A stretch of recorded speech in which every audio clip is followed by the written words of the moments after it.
We are going to proceed with the meeting. I'm going to start by making a few comments, then ask other board members and Dana to make a few comments if they so feel, and then we'll turn it over at that point to Heidi, who's going to discuss enrollment and financials. We wanted to use the same format in case there are people here tonight who haven't been at the previous ones. The unfortunate thing about that is most of the people I see have heard this twice already. I apologize for that, but for those who haven't gotten the information, we feel it's important that everybody get hold of it. So apologies for the duplication of efforts here.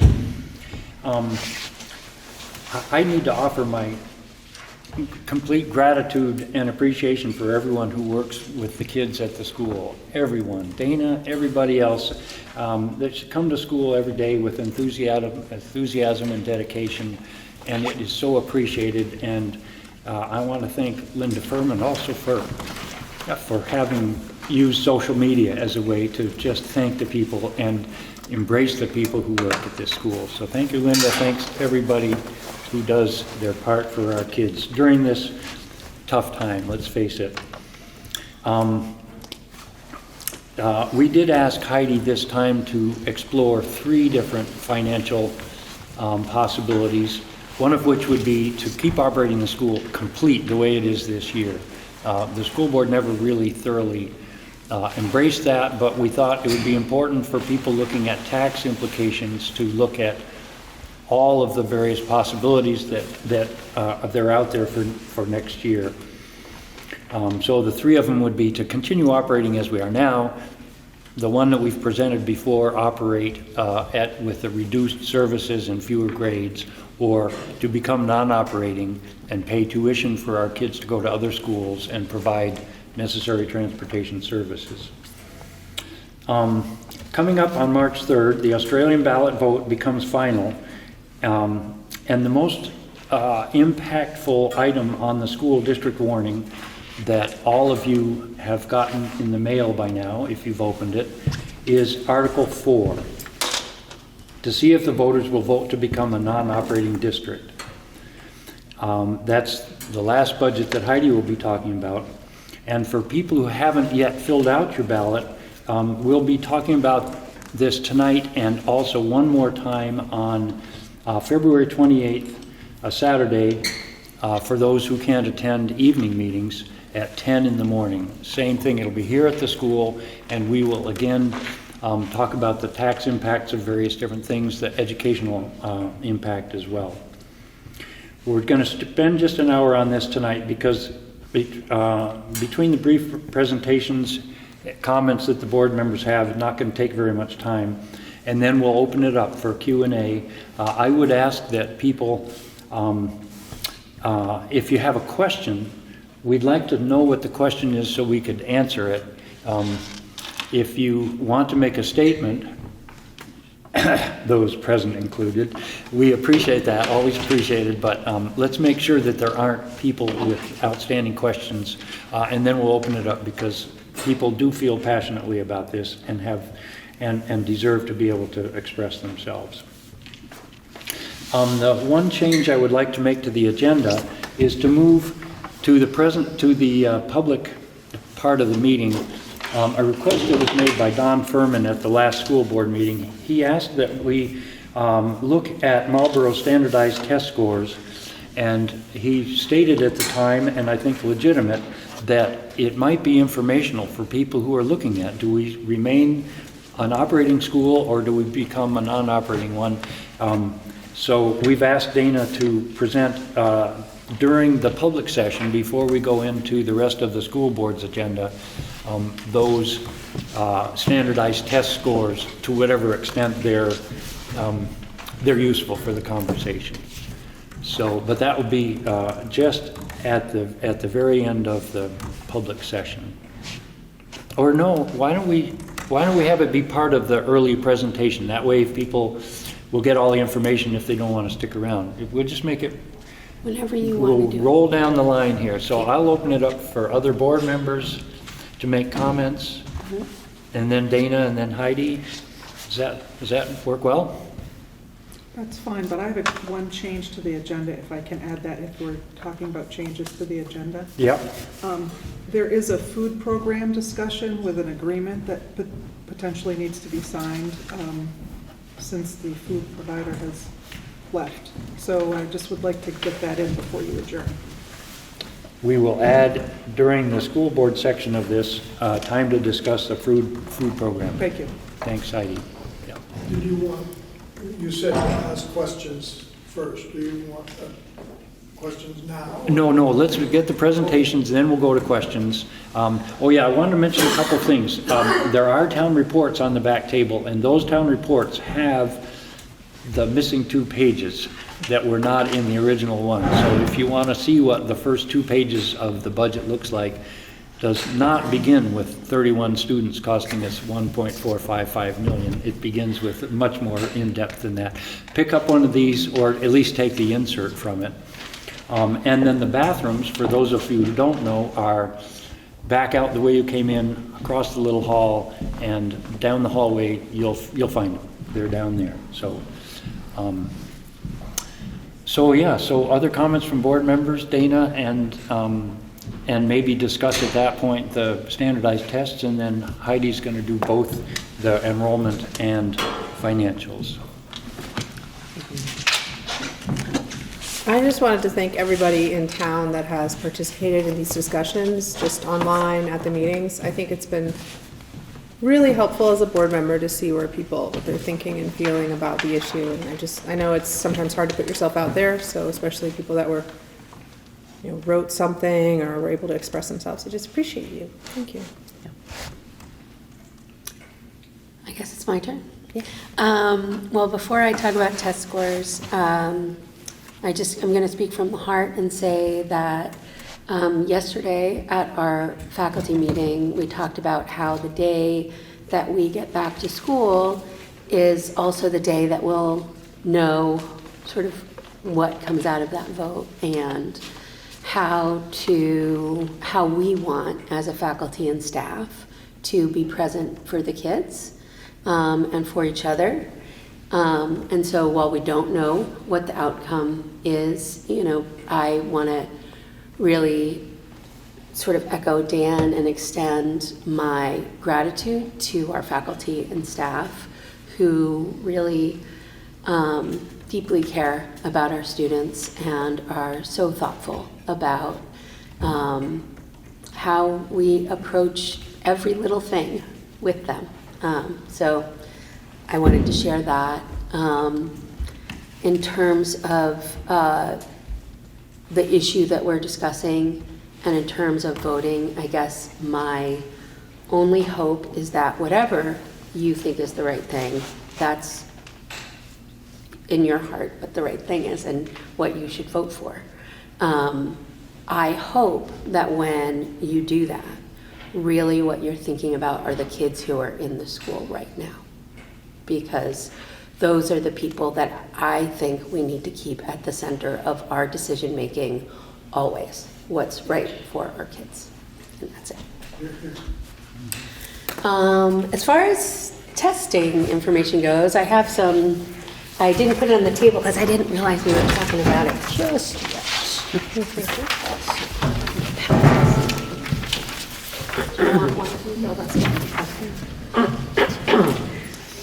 So I have 2 different kinds of data to show to you.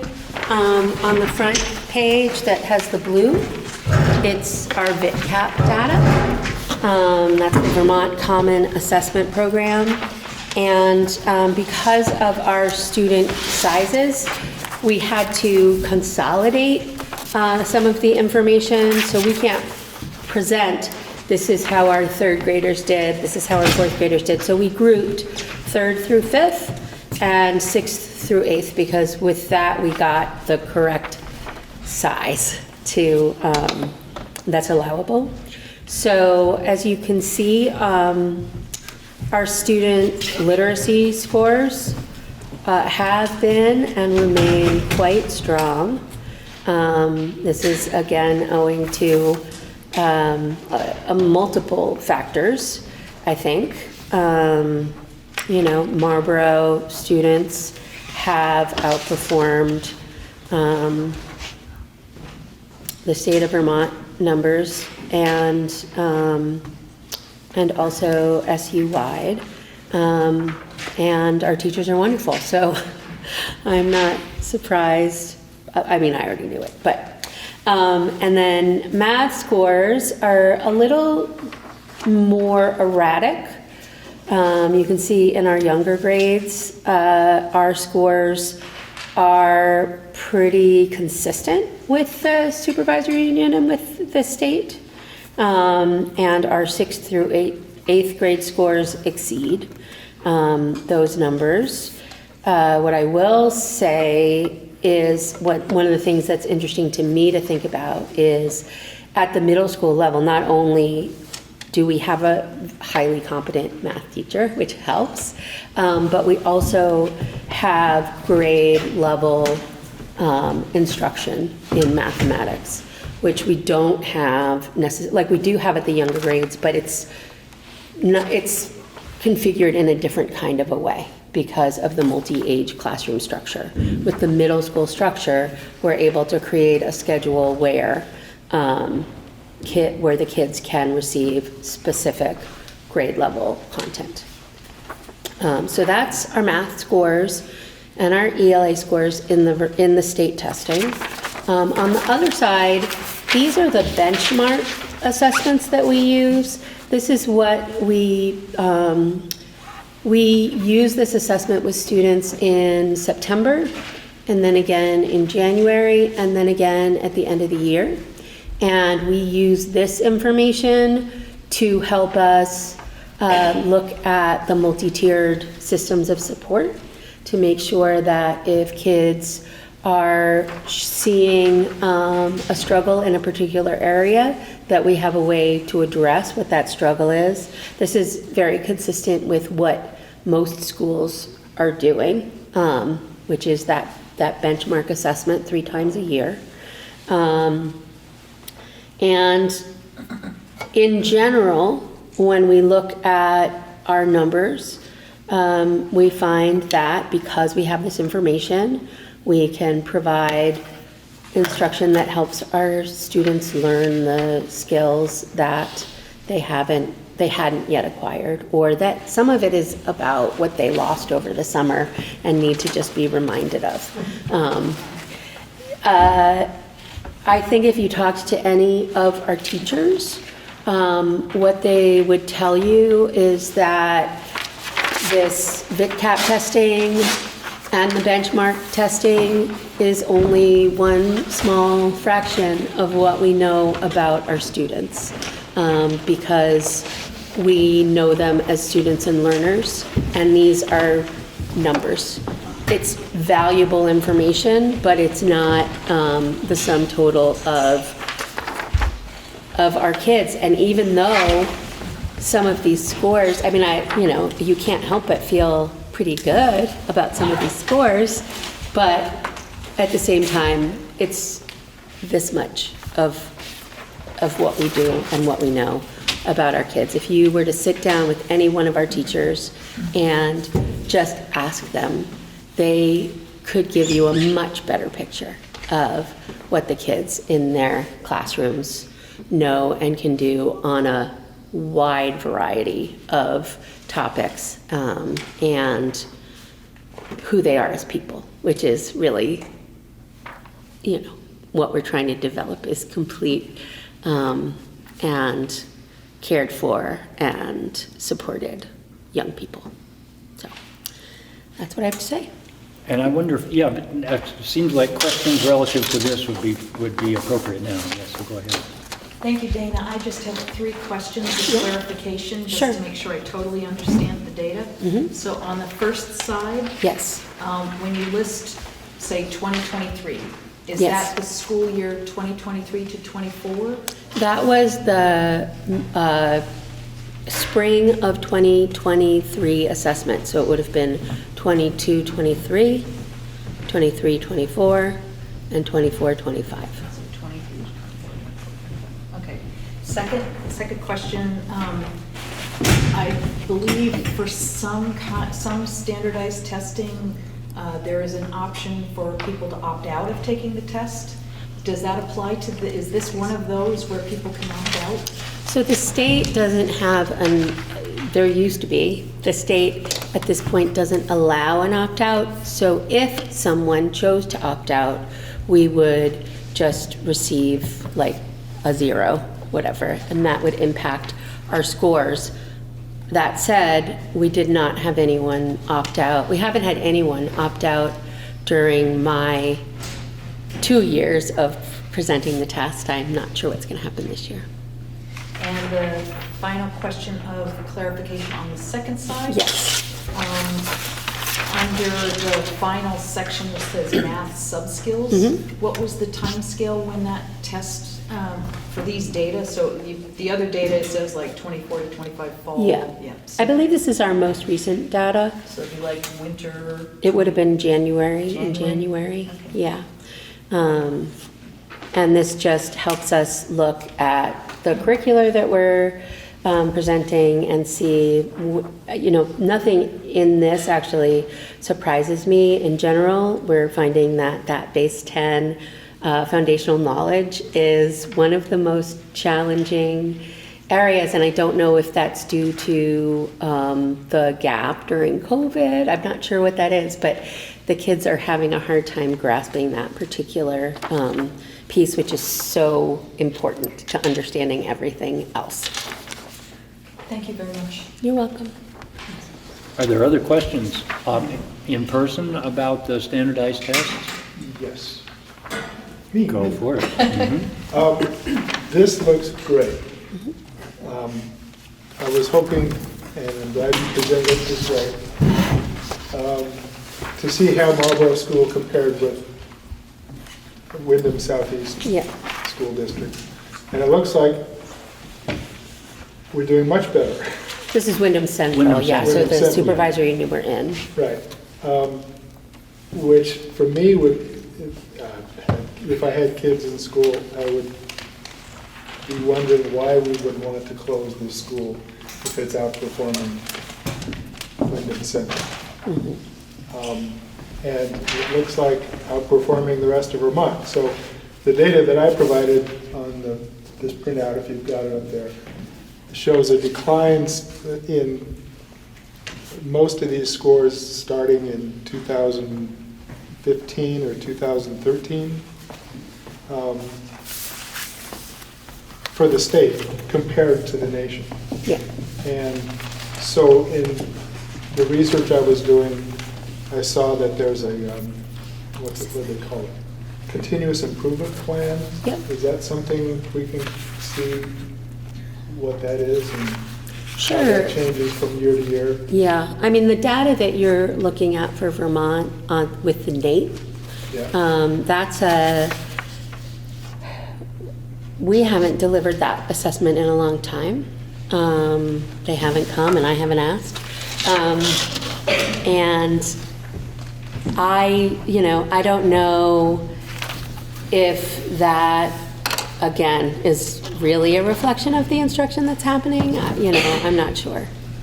So are these not the same tests that NEP? NAEP is a national test Yeah. that is given across, in every state. It's the same assessment.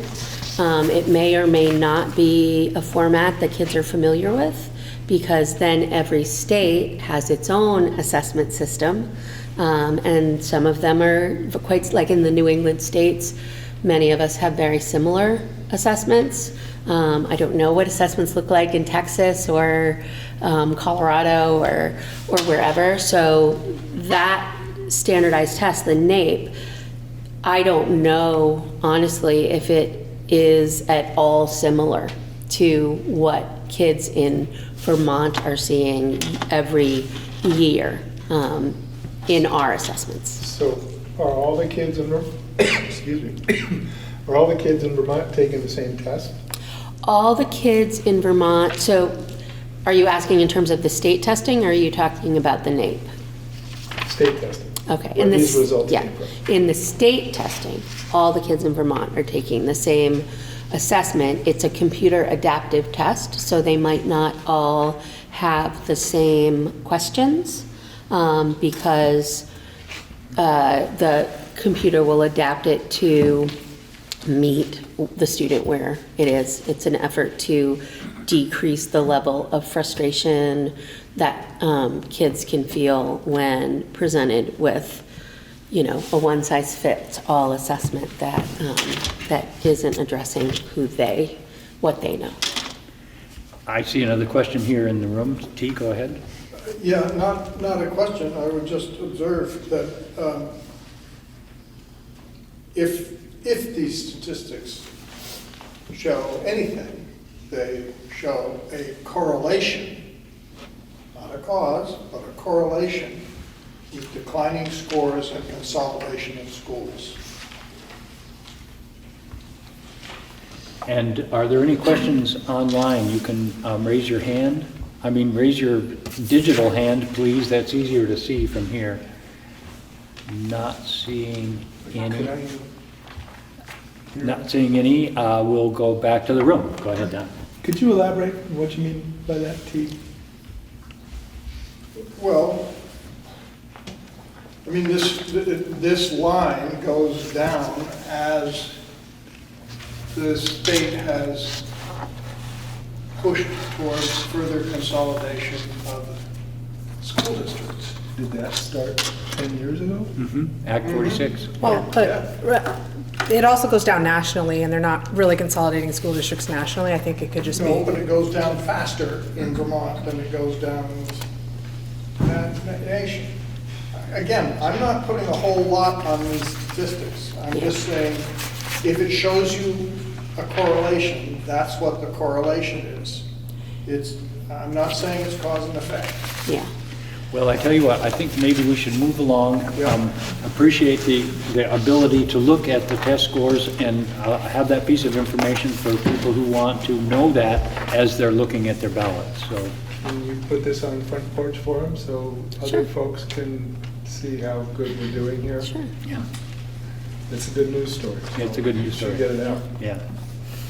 I So just want Heidi- to point out that it's a 32% pass rate on math in the lower levels. Just throwing that out there. I'm not sure that 32% of people proficient is good news. I mean, because it's in line with the state, I mean, I guess we're all going down together, but as a math person, I want to see that number at 70 or 80%.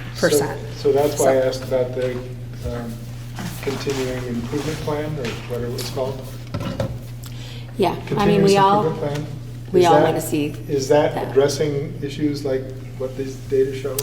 It depends on what shows up in the data. Last year, what showed up in the VitCap data, because that's the information we're supposed to use. There are 3 different areas on our continuous improvement plan. One piece is related to academics, and then there's safe and healthy schools, and I can't pull the other thing out of my brain right this minute. The academic piece that we're talking about is more focused on writing, because what we saw in the data also was that while our reading scores were strong, our literacy scores were strong in that area, our writing was not. And they've actually changed the test this year, so instead of tacking it on to the end of a long session, the kids will be doing it separately. That may have an impact, and then that would impact how we looked at our continuous improvement plan. But what I saw in the data last year, when we really dug into it, was that writing piece and trying to figure out where that was coming from. Shall we move to enrollment and the budgets that we're looking at, or that we would have considered for next year? Sure. Heidi, go ahead. There was a few copies of this back there. I'm not sure if everybody has one. This is the first one that I brought. These are some that we didn't have previously, but I just thought it would be helpful to see. Thank you for sharing. It shows the population of the elementary school here, and I just think it's interesting to note the significant decrease of students in the elementary school since 2019. That's how far this chart goes. So that's just, these are just more informational than anything. The next graph that I have is specific, I think this one is the high school, actually, 7th through 12th grade. It shows you where students are going. So of course, we still have 7th and 8th grade at Marlboro School, and there is some homeschool, that's the gray, and the yellow is private, so that would be a student who's going to a private school, their parents are sending them to a private school. The next one is the elementary, kindergarten through 6th. Again, the red is Marlboro School, and then you can see that there are 13% of students homeschooled right now, and then 17% of families choosing to send their kids to private school, which is part of the reason our numbers have gone down. So that's the current year, and then this is the form that Bob had brought previously at the other meetings, and this is just the projections of the numbers for what we saw for the future of Marlboro School, and a reason why we started working on a modified and then non-operating budget. The numbers going down. Of course, the gray in this particular chart just is students not in school, but we're counting them because they may end up, or they could end up in a Marlboro school. So just informational pieces to consider with everything that the board has looked at and in the budget process. And then there are three. It looked like we maybe had a question I'm about sorry. that. Yeah, I have a Heidi. question about the not enrolled students. So are those students who are these just the kids who are so young that they haven't gotten to school age yet? Certainly yes, because this is, the top left is the current year. So the dark color is kids that we know are out there but aren't attending. Then as we move into the next 3 years, there are potentially a homeschool kid or one that hasn't been attending yet and we don't know where they're going to go, or kids that we know are out there, young children. So just to clarify, on the horizontal graph line, -2 would be like a 3-year-old? Yes, Okay. exactly. And 4-year-olds are -4-year-olds -1, is yes. preschool. 0 is kindergarten? It's kindergarten. Mhm. Yes, thank you. Anybody else about these graphs? Again, questions of clarification Yep. on the first diagram that you showed, the one Yes. with the big bar charts? Yes. Just looking at the, again, the years on the bottom, I assume that last year is fiscal year 25 to 26? Correct. The current one is 25 to 26, yes. And that one lists 56. Students that are currently enrolled in Marlboro School. Okay, and then on the next slide, it says the number of students is 54. So, This is counting students that's counting all the kids in the graph. So whether they're homeschooled, whether they're private education or public education, and this one was 7th through 12th. Got it. It's counting all of those. So Those this are Marlboro resident Got it. children. Got it. Same with the kindergarten through, or pre-K4 through 6th grade. Got it. So the numbers just aren't the same because we're looking at it in different In different ways. sorts. Yes, Got it. Okay. exactly. Thank you very much. Yeah. So I do have a question online. I do want to say that we apologize that we didn't have these ability to put these up for people on Zoom, but they will be included with the minutes. So if you go back to look for the minutes after those get posted, all of these graphs will be there. The question has now disappeared, but I think it was from Catherine, and it was 17% of the school population is already attending private school? 17, well, we're looking at yes, that is correct. It includes pre-K4, so, of which is only one child, but yes, 17% of the 46 students that this is listing from pre-K4 to 6th grade is in private schools. the school isn't paying for those are private Parental placements. placed. So it's just a small sample population. All it takes is one kid to be 17%. Right, to make a big so- percentage, yeah. I don't see any further questions, so maybe go to the budget, Heidi? Sure. So what we have is 3 tax calculations to look at. The first being, at the top it says, I wonder if she put these in the right order. The one we want is full staff operating school budget. So that shows, and this was me using the budget of where we started this year. So a fully staffed, fully functioning school. Taking that, increasing salaries and benefits as it would for next year, fiscal year '27, and using the same offsetting revenue, which includes the surplus from fiscal year '25. And with this calculation, so the expenditures were with those increases for salary and benefits. It is the offsetting revenue with the surplus of $208,000, gives you the net spending. Long-term weighted ADM, the number of students that are weighted through the state comes out to 204.15. That's pre-K through 12th grade, and you get your spending per student, which would have been $18,360. I've mentioned at some previous meetings, the state has a spending threshold that was put into effect for this current year going forward, and they placed it at $16,470 per student for this year. So knowing that, you'll see on line 10 that the net ed spending over the threshold is $1,890 per student. That gets tacked onto the per pupil spending for your tax rate.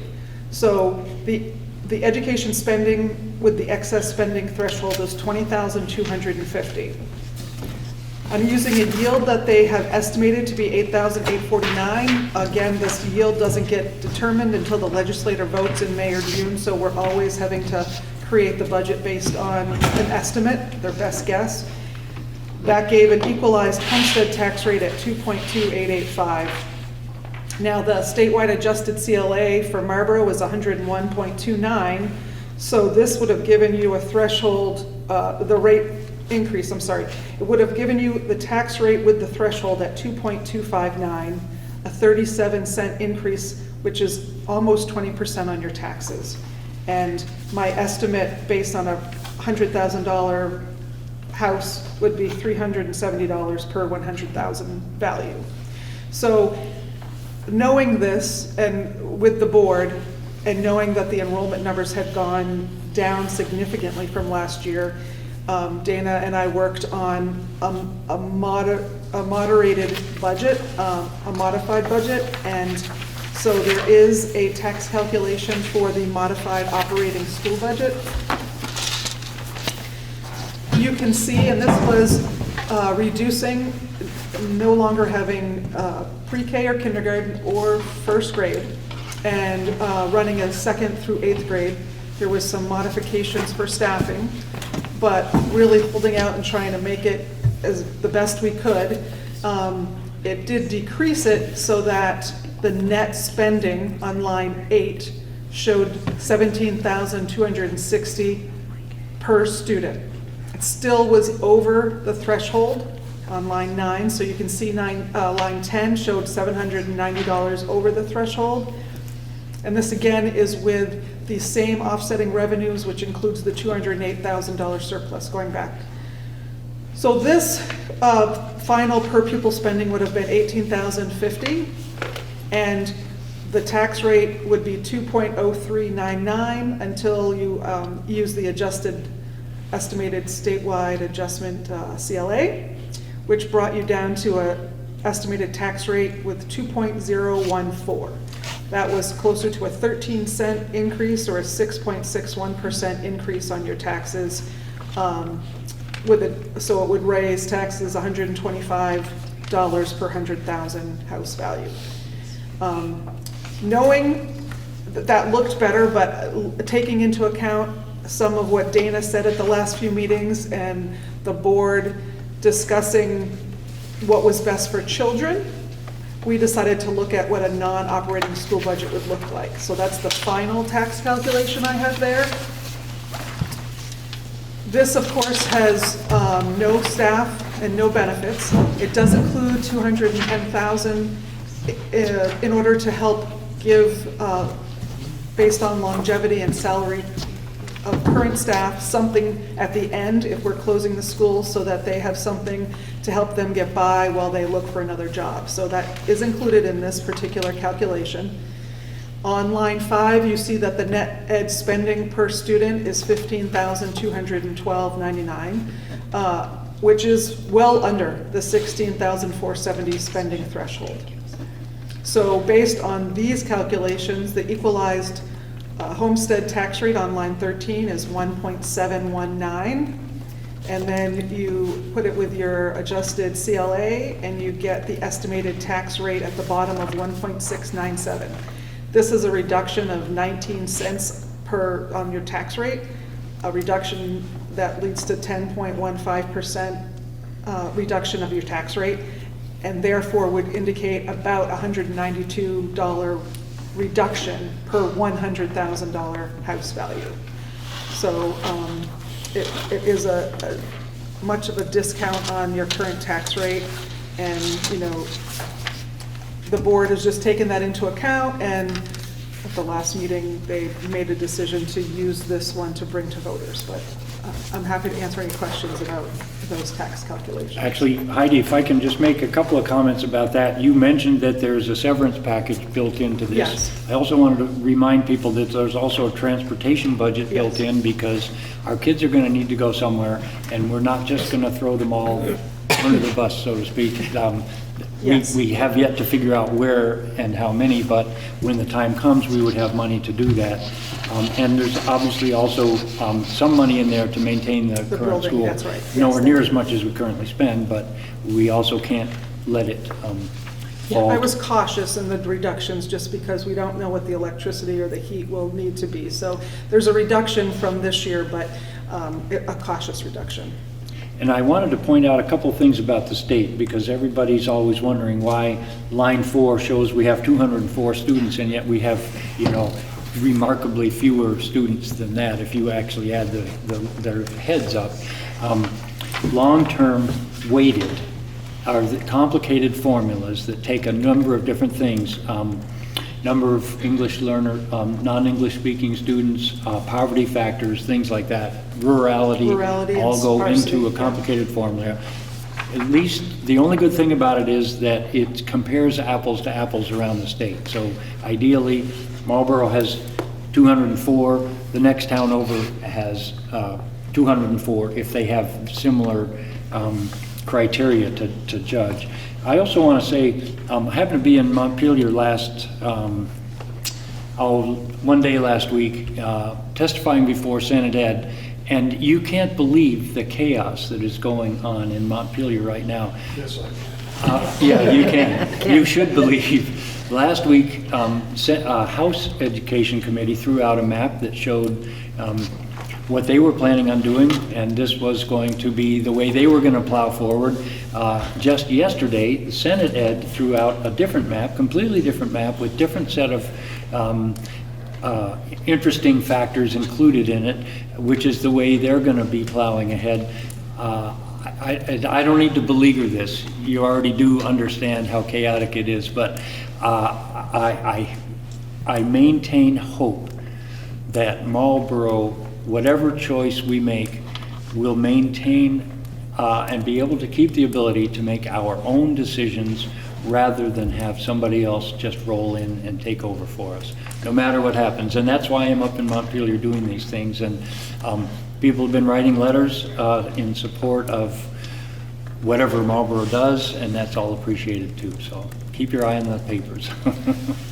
Can I just also remind folks that the middle of the road budget, the reason that we were able to get that number down, aside from only running 2nd through 8th grade, was also eliminating band.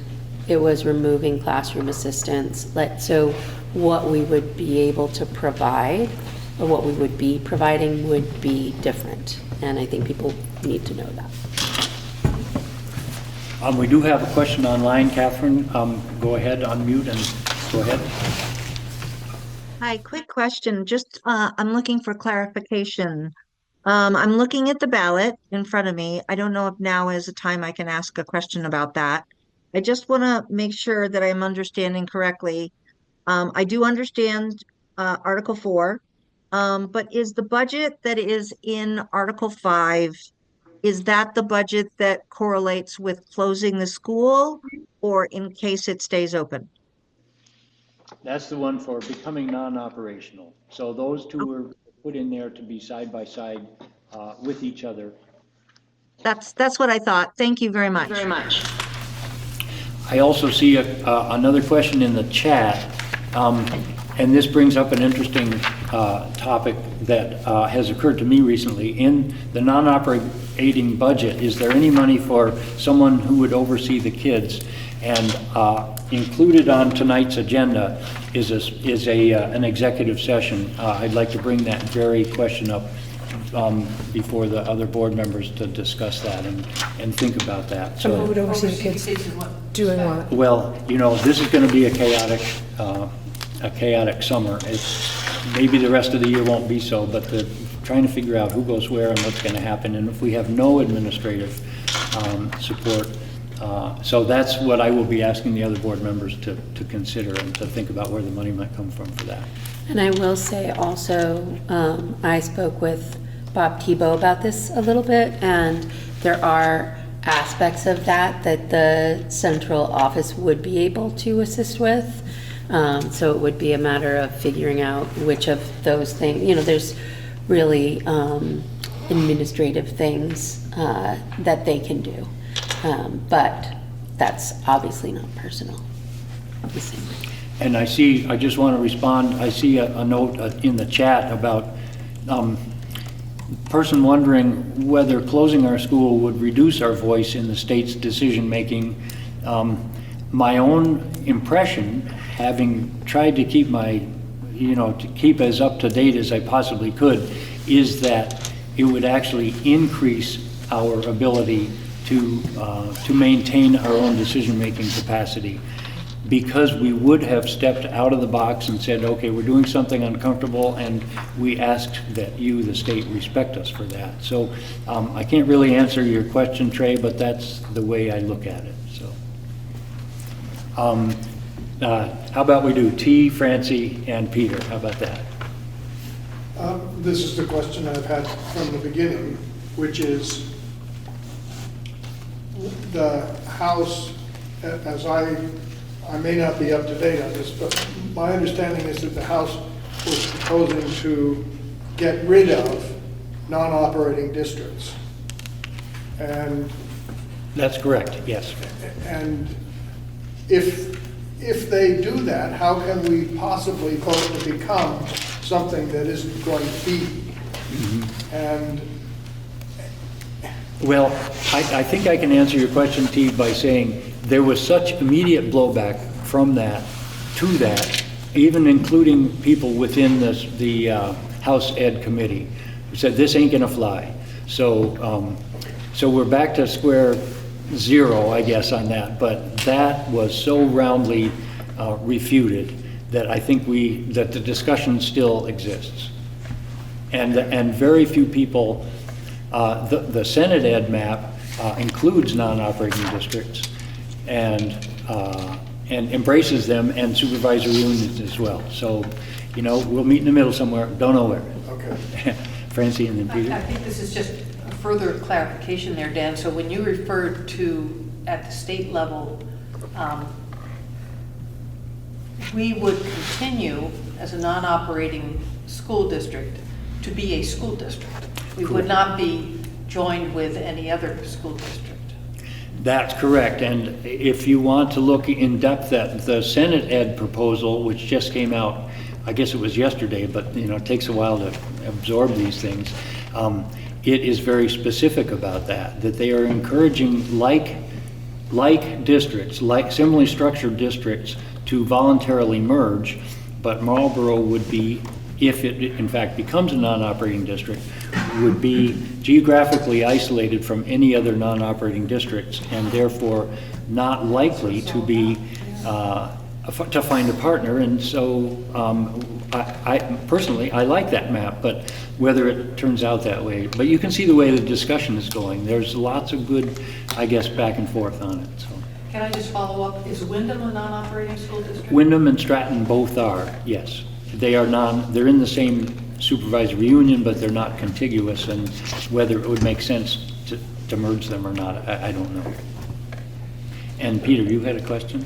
Yeah, I just had a quick question on the tax rates. I know, was it the December 1st letter? Yeah, there's all the talk about, property taxes going up 12%. Is that reflected in this, or is that something else that we can't even?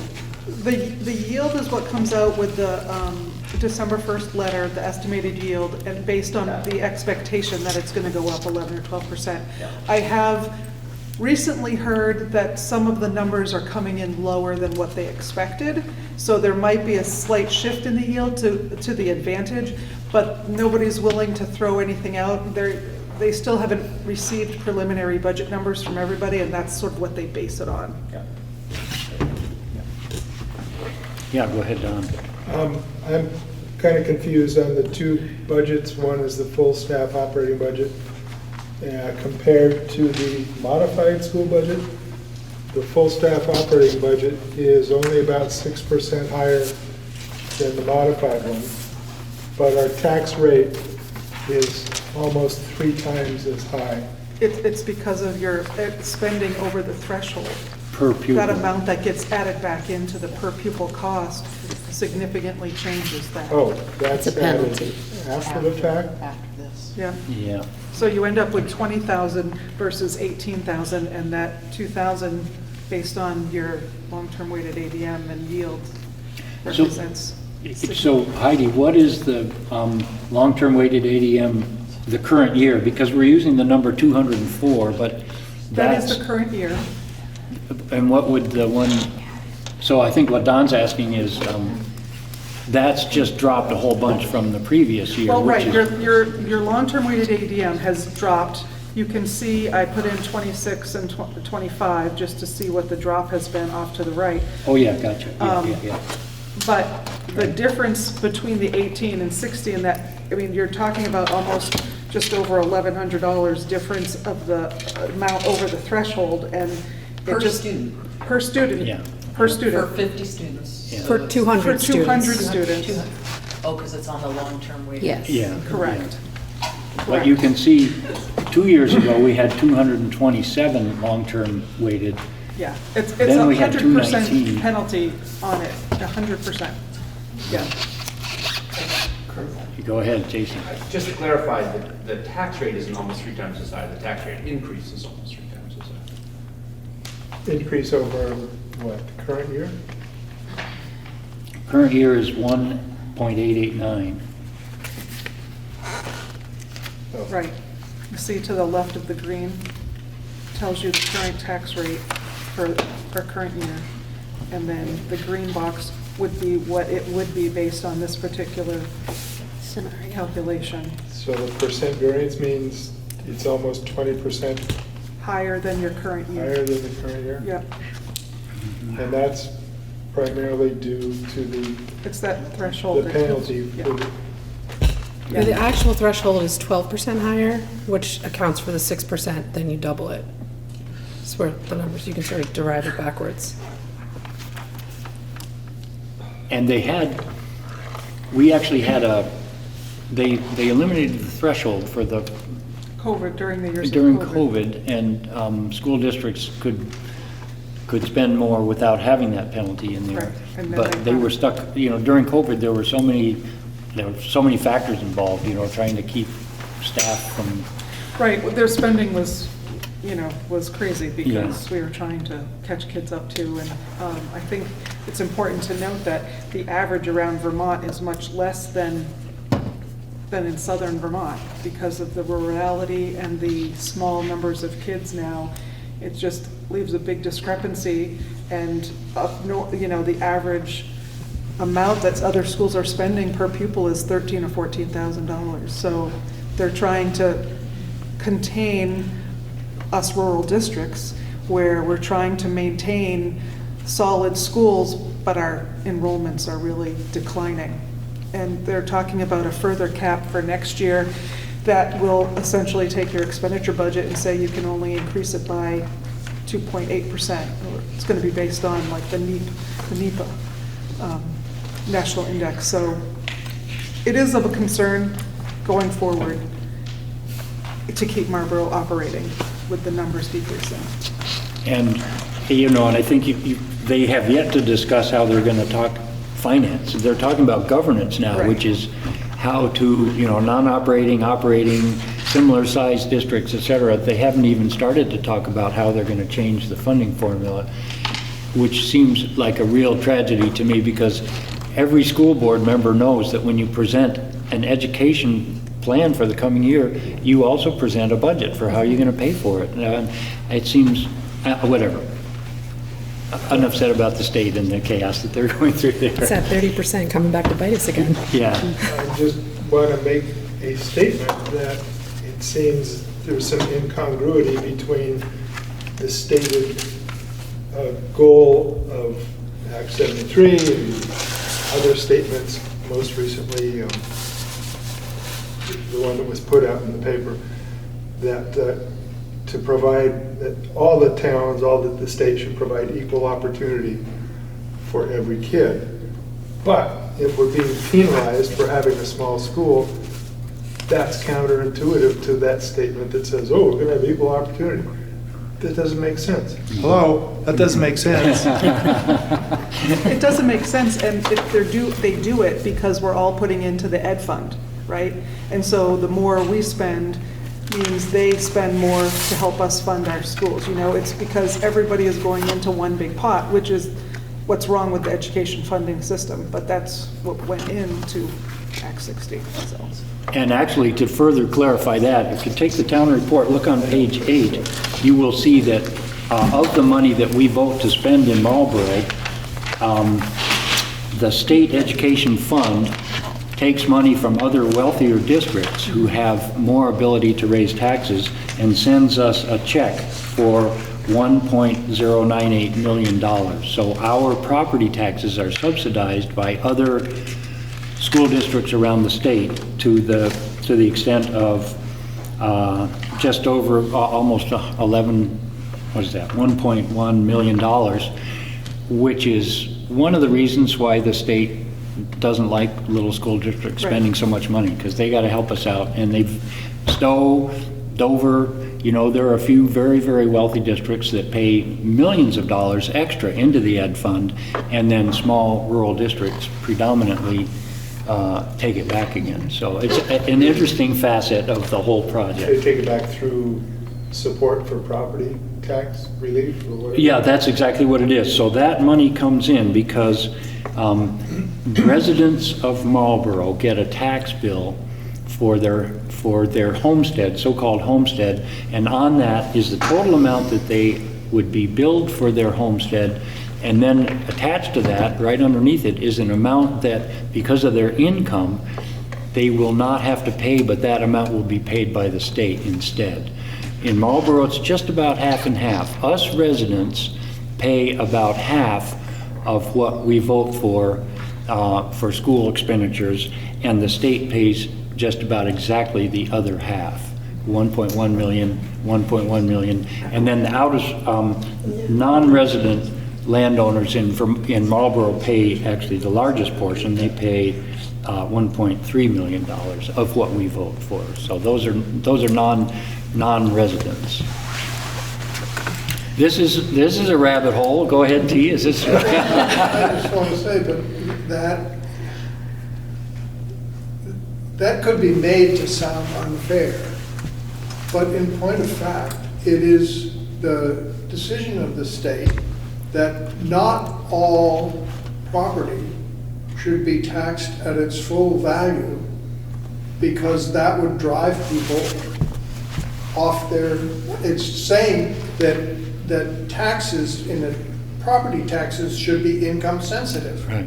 Right. That's all it's doing. It's making it property taxes income sensitive. And if you have a large income and a large property, you pay a lot of tax on it. And if you have a small income and a large property, you don't pay a large tax on it. That's correct, but And that was a decision that made sense to me. I agree with that, but the threshold ignores that. So even if Yeah, you no, are, you know, if your income is such that you are sensitized and you get some support from the state, we still pay the penalty over and above. So they didn't remove that from the fact sheet. I understand, but which doesn't make sense to me. But I wonder if we have, I mean, we've kind of gone the rabbit hole of state funding of education, but what about questions about, you know, what are on the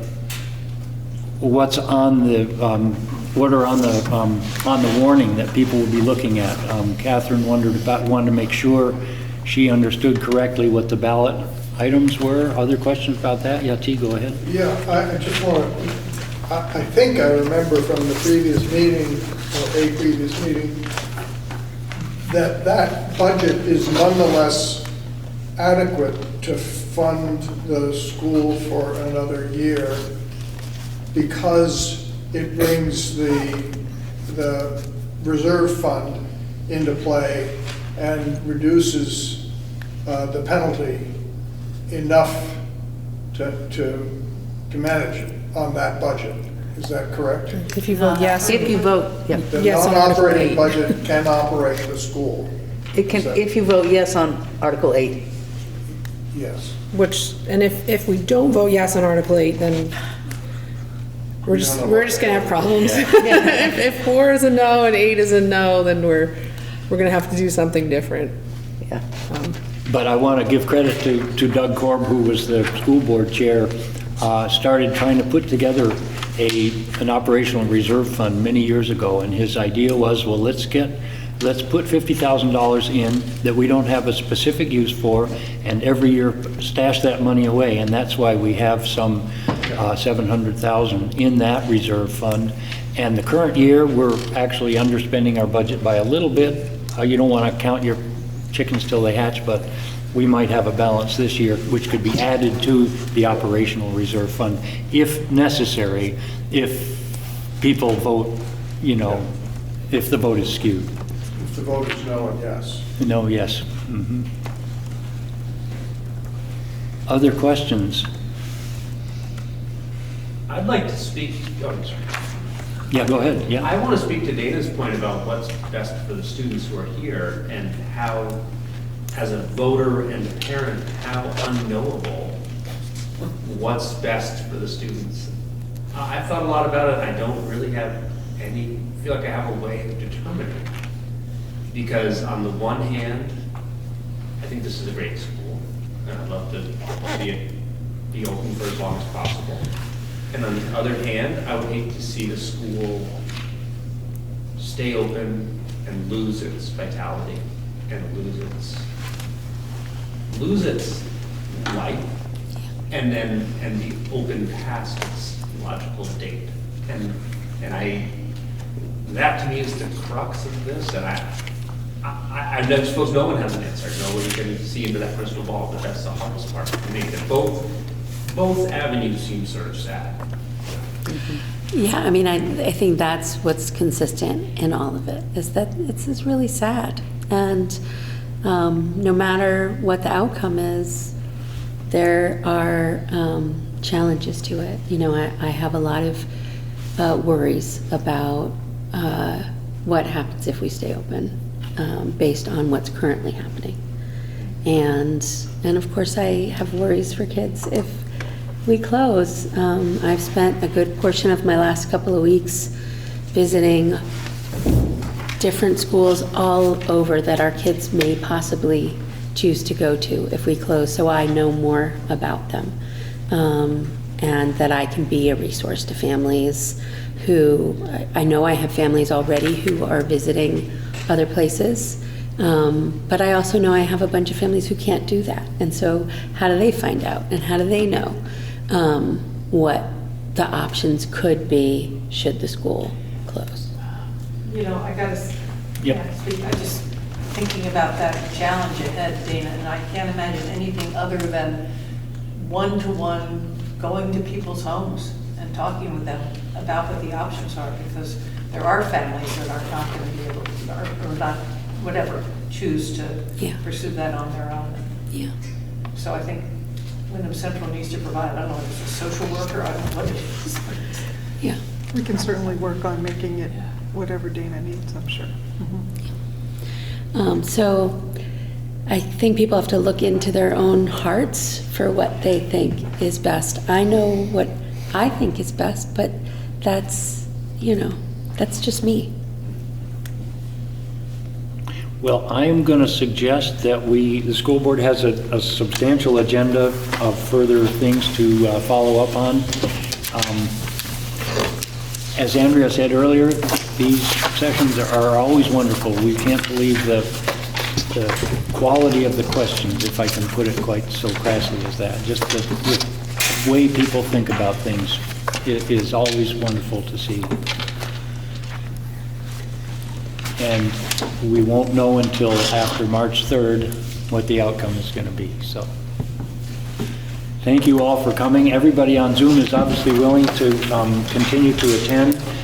We will be going into, the first item on the school board business was the standardized test results, and we've already done that, so we will not be doing that again, but we'll then proceed with the rest of the agenda. Thank you all. Thank you all. Thank you. This on, this is the 5-year plan? Yes, it is. Next thing. Yes. Mhm. First thing on the agenda. Yes. So next thing is Linda Furman had asked if we had a 5-year plan, and if not, how do we go about creating one? And so I open it up for discussion at this I have point. a presentation I can make. Go for it, please. Okay, so for those of you, so hopefully everybody online can hear me okay, and for those online, I think Ty can do a screen share of a package, small package I put together to help sort of kick off this discussion. For those of you who are here in the room, you've got one, all right. For those of you who are here in the room, you'll see that for each sheet of paper, there's 2 slides. So when I say page 2, I mean the thing on the bottom of the first sheet of paper, okay? So basically, what I put together here is Can I just ask a question? Yes, ma'am. It just seems a little forward to make a 5-year plan when we don't know what we're doing next year. Absolutely, that's a great question, and that's definitely one of the things in my mind, and it's part of, hopefully I addressed that on one of the end slides, is sort of, Okay. how do you go about doing something like this, right? So hold on to that question, Okay. and if I don't get to it, please ask again. This is really personal, but this is taking a lot, this whole year has taken a lot, and for me, I just want to know what happens in March. I'm having a hard time thinking about this. Just let me know. Yeah, right. I totally hear you. I think all of us are struggling with that. So there's a title slide and then page 2, what I like to call the bottom line up front. In my opinion, I think the town of Marlboro would benefit from a long-range plan that we update as needed regarding, for lack of a better term, the education system for our children. The scope of such a plan could include, but not necessarily be limited to, long-range plans for the real assets. So we discussed this evening, for example, what do we do with this building? And again, one answer if we're operational next year, another answer if we're non-operational, it would change the timescales. The buses, for example, how do we manage and maintain the buses? The whole questions, again, we've been alluding to them, the potential mergers with other school districts or with other supervisory unions, really understanding what all that could mean, what are the implications of those things. And also starting to think ahead, if we do become a non-operational school district, what would be the conditions where we would open or reopen the school? What would those conditions be? And sort of starting to think about what all that would be. So what I'm hoping to recommend is that the school board basically appoint or agree to have a volunteer planning committee to actually work on this. So not putting it back on the three of you to try and do all this work, but to have a separate group that would be able to tackle this while you keep working on the primary school board activities. So that's the bottom line up front. And so if we go to page 3, so that's the top of the second sheet for the people who have the paper. So the questions for the school board are, under what conditions would you be willing to implement? So if a group did put together a plan, what would be the kinds of things that you would need to have in existence so that you would be happy or comfortable implementing those recommendations? And such a group would probably need a lot of data. How do we have to manage that? And you would potentially be the source of some of that data. So under what conditions would you be willing to work with a committee? And then I think this is getting to Rachel's point is, when would we be ready for a longer discussion about this? And, I agree with you. I think it absolutely has to wait until after town meeting day.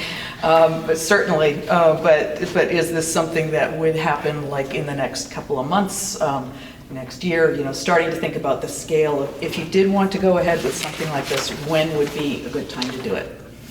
And I'd like to pause there because the remaining slides are basically brainstorming on some initial ideas, just to sort of get the juices flowing and get people starting to think about what something might look like. So if I may, are there any questions, especially from the board first so far, or anything you'd like me to go to next? Do you want me to continue? Do you want me to just stand down and let you all talk? How can I be of service? So I don't speak for the whole board. I'm just speaking for myself as a member of the board. I feel like a 5-year planning commission should be an elected body, and I personally wouldn't be comfortable delegating this. I also don't believe we should be working on a 5-year plan until we know the 1-year plan, which is kind of what Rachel said. But I think as a board, especially if, depending on which way Article 4 goes, we may be a board that has a lot more time in March. Obviously we'd be needing to figure out busing and everything. But yeah, to me this makes sense to talk about in a month or two. But I think as a board, it's something that really we should be doing and not asking a bunch of volunteers to do, just because it is pretty important to be thinking about where we're headed for 5 years, what's going to happen with the town assets, and I'd be happy to do it in open meetings so that people that were really interested or invested in the process could have their say. But then I think anything that was enacted should be enacted by the board or not. But obviously that would be a board decision, whether or not to delegate that. Yeah. Rachel, did you? No, I think he said, sorry, I'm getting over a cold. I think he said. Appreciate you masking. I got the Lauren Bacall voice here. I think he said it very well.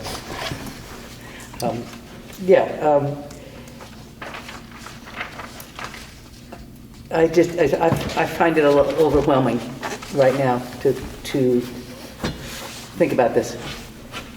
Well, I guess I will say, I like the concept. I don't think that a volunteer committee would need to be elected, because obviously any decisions that were ever made would be made by an elected group. All throughout town there are volunteer committees who work for all of the other organizations as well. I do think that it would be pointless to even think about it until after June, because Act 73 is rolling down the pike as well this year, and they will likely put off, like they did this year, some parts of Act 73 until next year as well. So until we know the ground rules, but it might not be a bad idea. My suggestion is that everyone who showed up in person tonight would be appointed as a member of this committee. You poor suckers, I'm sorry about that. But, you know, get interested people thinking about it. And some There's of, 6 of them, not 5. yeah, and some of your, some of the ideas, like how does it function and what kinds of things would you be looking at, can be decided even before we know what the ground rules are going to be. So I guess I feel partially supportive of it, but I would say that it's maybe premature to go too much further at this point until we've got a couple more things. Especially the Senate plan, that article that the Senate proposed there may be a 2-year deadline, and so it may be a 2-year plan if like they may say you have to merge, or who knows? Yeah. Who knows what's going to happen? I feel like until the legislation is settled, it's so amorphous. It's like until you have the yield rate, you can't really do a budget. So, I mean, it's one of these like chicken and egg things, and I still feel like they should use last year's yield rate so that you can do a budget. Just have it be a lag. Well, maybe we can kick this down the road at least till after the March vote, and then discuss it again, and we can maybe put the word out at that point. Are there any people who would be willing to be members of this? And if we get 0 response to that, maybe that tells us something. But if we get people saying, good idea, how do we amass data, or even how do we even think about other district supervisory unions with which we might choose to voluntarily merge before it's forced upon us? Good luck communicating with the regions. You know, we've done some outreach and not had great luck, but T, I see you had your hand up, and then Linda, and then maybe we... Yeah, I mean, I said a couple of meetings ago, I think that I think it's absolutely essential that the board, not necessarily now, but that the board be thinking about a way back that to become a non-operating district, and I understand that the state is completely irresponsible in the degree that they're just sort of throwing stuff out there and saying, live with it. And I think we need to make a bigger, I don't know how to make a bigger noise, but I think we need to make a bigger noise about the irresponsibility of what the legislature and the governor have been doing for quite some time about schools in Vermont. This is outrageous behavior on the part of them. As you say, you cannot possibly plan. And then they penalize you if your plan doesn't work with something that they haven't even told you have to deal with yet. So I think it's a good idea. I'm inclined to think that a combination of a volunteer sort of idea floating committee and the decision making by the board, I think that's absolutely essential. That everything be, I mean, to the extent that the board is willing to be participants in the discussions, all to the good. But I agree that the decisions really need to be made and fully informed by a fully informed board on this, because they're big issues concealed here, and but I think it's a great thing to recognize that there will need to be more than just sort of coasting on the non-operating school. So once we get there, if that's where we end up. Let me ask this. I see a number of people here. Would you who are in attendance here in person be willing to serve on this committee, to sort of think long-term about how we go about the next steps here? Sure. I hear some interest. Yeah. Yeah. And I would also say, that although I understand that that you don't want to deal with this now, the fact that it's being dealt with could affect people's votes. If you just sort of say, We don't know what's happening after next year. I'm very uncomfortable with that fact, that we don't know what's happening. I want to have some idea of the long-term effects of my vote. And, you know, as far as I can see, the long-term effects are pretty disastrous for this town. Well, not necessarily, because there are a number of us who've been working in Montpelier on these very specific things. And so, you know, everybody probably knows that I'm part of the steering committee for the Rural School Community Alliance. We have a very active lobbyist getting us into both House and Senate ed to be able to make our statements.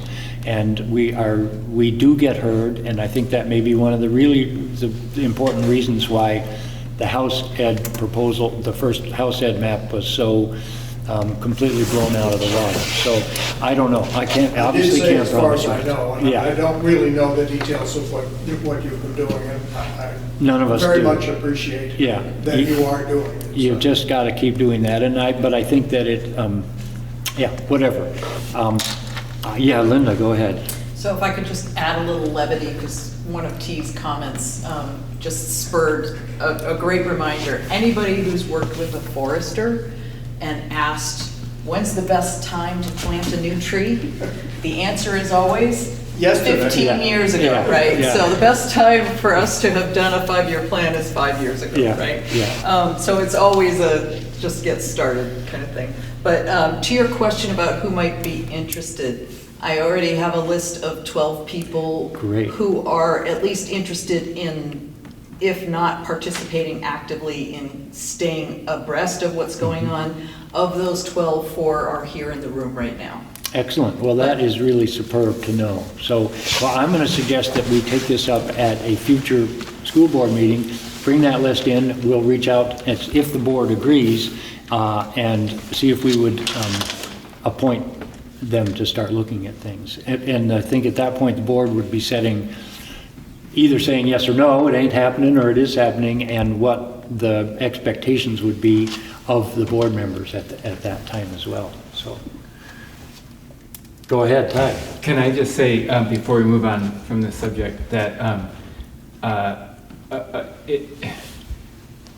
all the details need to be sorted out and debated, but this kind of community involvement and the spirit behind what you're doing, I think, is exactly what we're looking for in this town in a number of areas. So thank you for doing it, and I hope that you don't take the questioning about the timing and about the, et cetera, as negative feedback. She's irrepressible.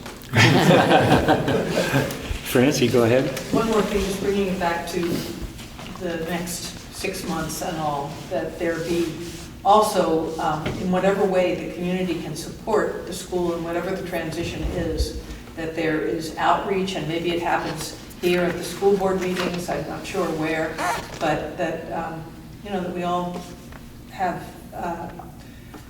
can offer what we can offer as far as helping with that. So I'm looking at Dana because she's the one who's at least spearheading. Thank you. Well, thank you, Linda. I think it looks like we will take that up at another meeting, but keep us in the loop, and we'll keep talking with you about it. Thank you. Thank you all very much. I appreciate it. Thank you. We have members of the faculty. I see anything from members of the faculty. Anybody online, faculty members, anything you want to say? Seeing none, next item is a contribution to the aforementioned Rural School Community Alliance. Did we do that before, or is this how we did that already? We did that last year. I would like to do it again this year as well. We have the same commitments this year that we had last year. So. I'm okay with that. Yeah, that's fine. Okay, so my suggestion is do $1,000, which is what we did before. Are you okay with that, Heidi? It would come, I don't know where you take it out of the budget, no specific item for it, but, I'll just take it under the board somewhere. yeah. Do I hear a motion to I move to contribute to the Rural School Community Alliance? School Community Alliance, $1,000 as last year for advocation in the state and Senate, State House and Senate. Second. Marlboro's needs. Marlboro's needs, second that. You got that, Ty?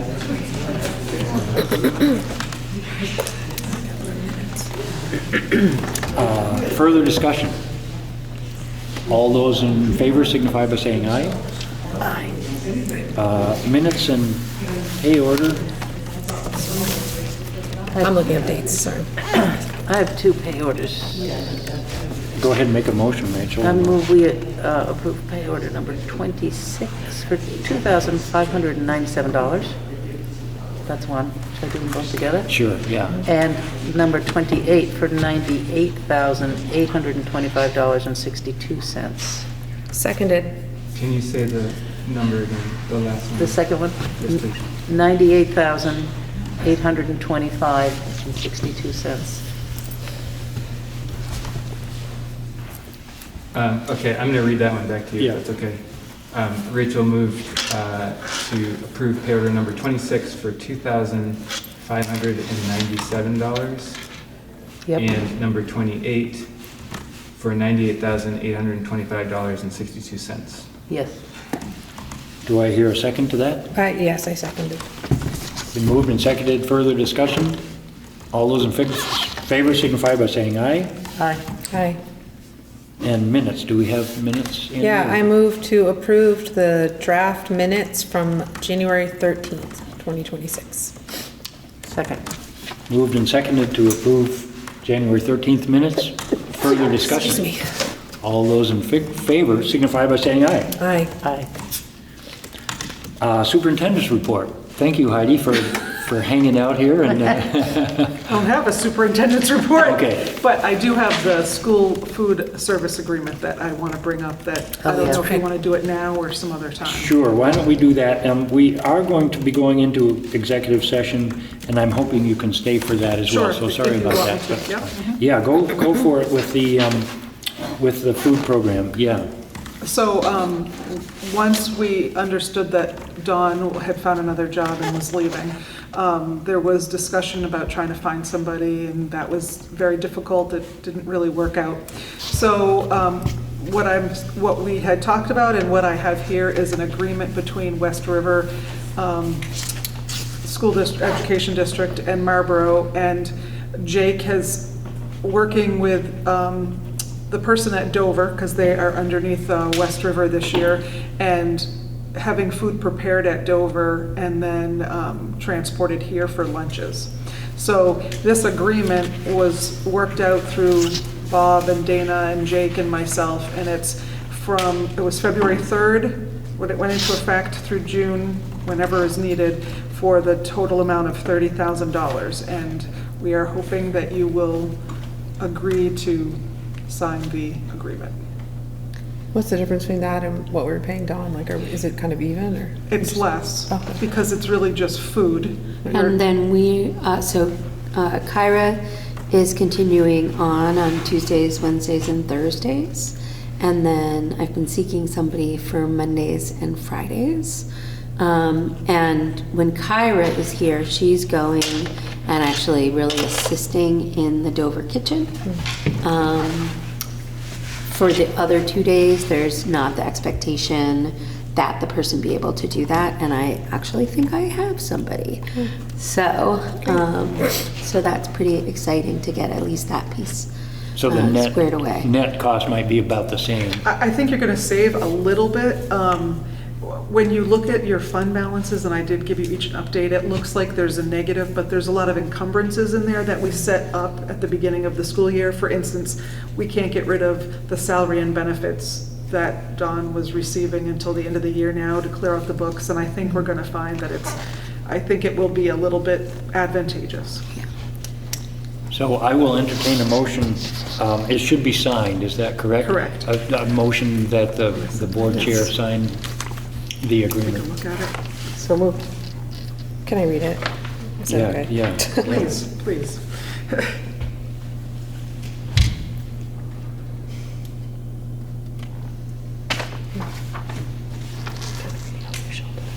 Yeah, sorry.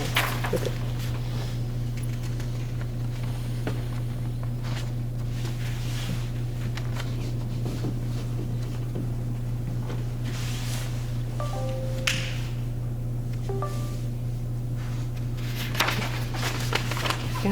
good. Pretty standard, yep.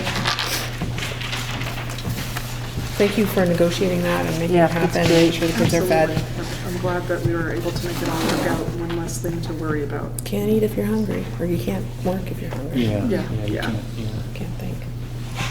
So I'm do I sure hear a it's not motion? quite up to Dawn's par. Like, Dawn Yeah. was amazing.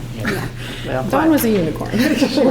But Kathleen in Dover is very good, and working with Jake, it's all gonna work out okay. Yeah. Yeah, it's been really helpful teamwork and support. And Yeah, that's I really would- what Jake was trying to do, help support Marlboro and, Yeah. you know. I move that we have the board chair sign the agreement with whatever it is. Seconded. The agreement for the school. Food service agreement. Yeah. School food service agreement between Marlboro School and West River Modified Union Education District. We'll give it to you, Ty. When they were trying to pick that name, I was like, why are you picking a name that is such a mouthful? Been moved and seconded that the board chair sign the agreement. Do I hear further discussion? No. No. All those in favor signify by saying aye. Aye. Aye. There's a vote. Thank you. Thank you again. You're a unicorn too. And you, Dana. Everyone here. You guys are amazing. For real.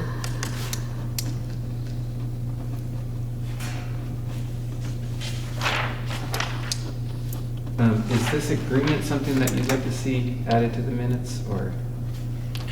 Yes. On the discussion? Yeah, oh, no, absolutely. Oh, I see what you mean. I don't think so, no. We don't need to add the I don't text think- of the agreement. No, I do don't we? think that's necessary, Yeah. just the reference that it's been what it is, yeah.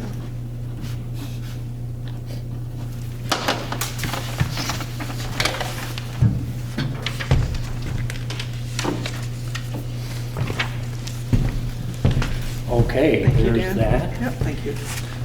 Dana, we got your Yeah. principal's report. Anything you want to add to the?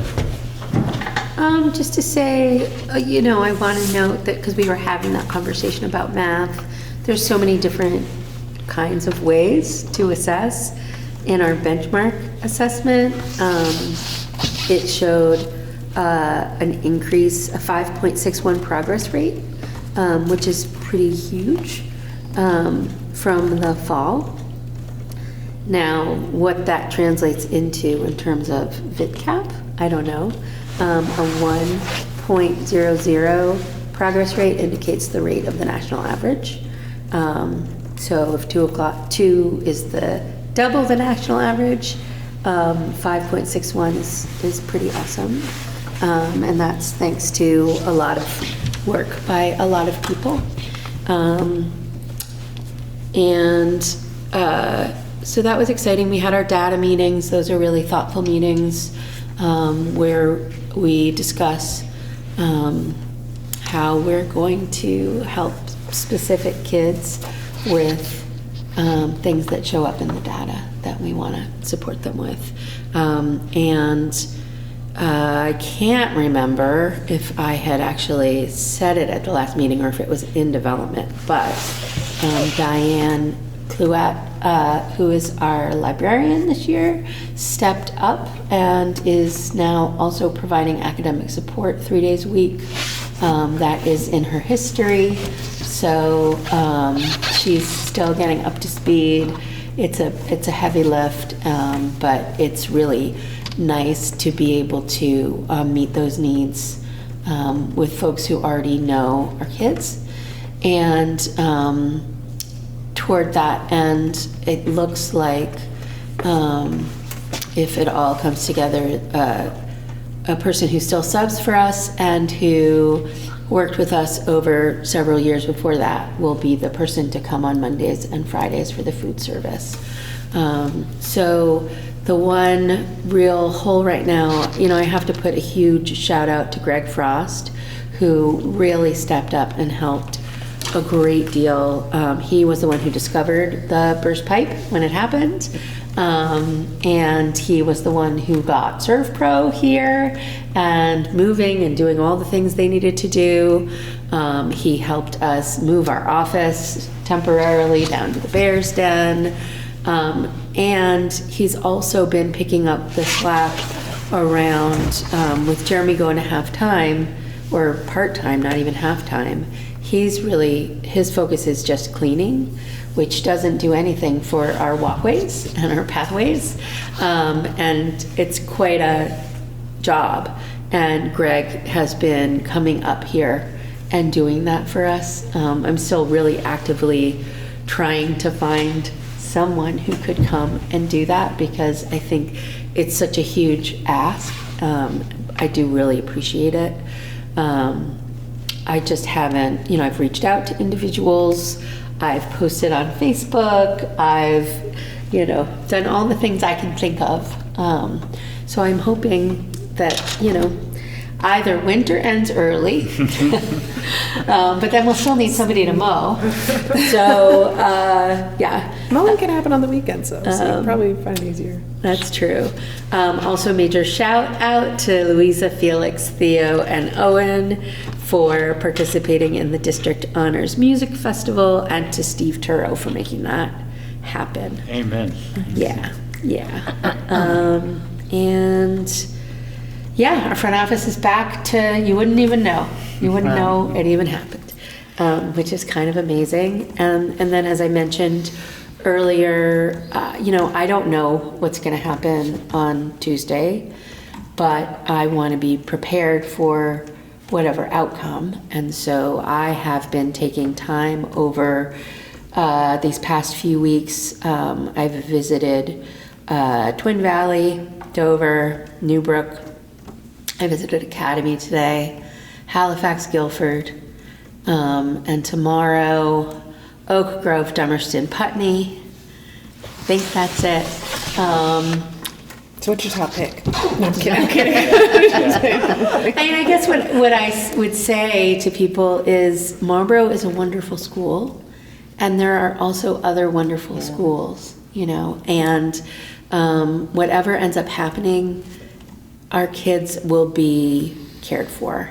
And so I just want to be a resource to folks who can't go make those visits for themselves. The other thing I've been doing just proactively, and so this is like really a lot of my time is going to, is writing letters of reference for every staff person in the event that they need them. And it's a nice opportunity for people to see all the wonderful things I think about them.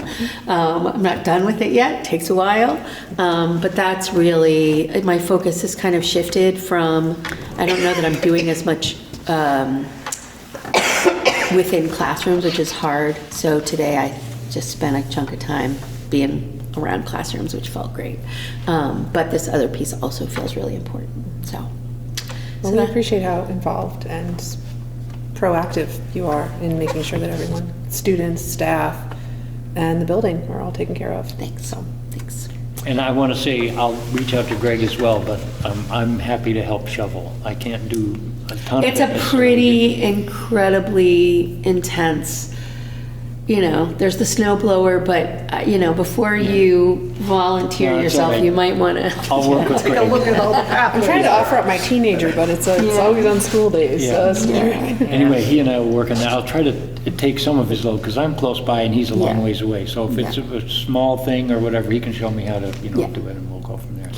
But when it gets to lawn mowing, I love mowing lawn. Oh, me too. It's like therapy. Oh, and Jeremy got a good lawnmower last year. So. Finally. Yeah, finally. Well, I would like to go into executive session to discuss personnel matters. I actually have 3 of them that I would like to bring up in executive session. I would entertain the motion that the school board go into executive session under Vermont statutes annotated. So moved. And seconded. Moved and seconded that we go into executive session under this particular section. All those in favor signify by saying aye. Aye. Man, I can't even talk anymore. Okay, so Tyler, you will have to turn off the... so we're coming out of executive session at 8:05 p.m. Do I hear any motions? Yes, I move that we allow hourly employees the use of sick time for their time when the school was closed due to unanticipated building closures, and that employees should make their request to the payroll office. And did you say these were hourly or? You did, Hourly okay. employees, yes. Do I hear a second to that? Second that. Further discussion on the motion? All those in favor signify by saying aye. Aye. The motion passes. Do I hear a motion to adjourn? So moved. Second. Moved and second to adjourn. I don't think it needs anything further. All those in favor? Aye. Thanks, folks. Thank you. Thank you, DCTV.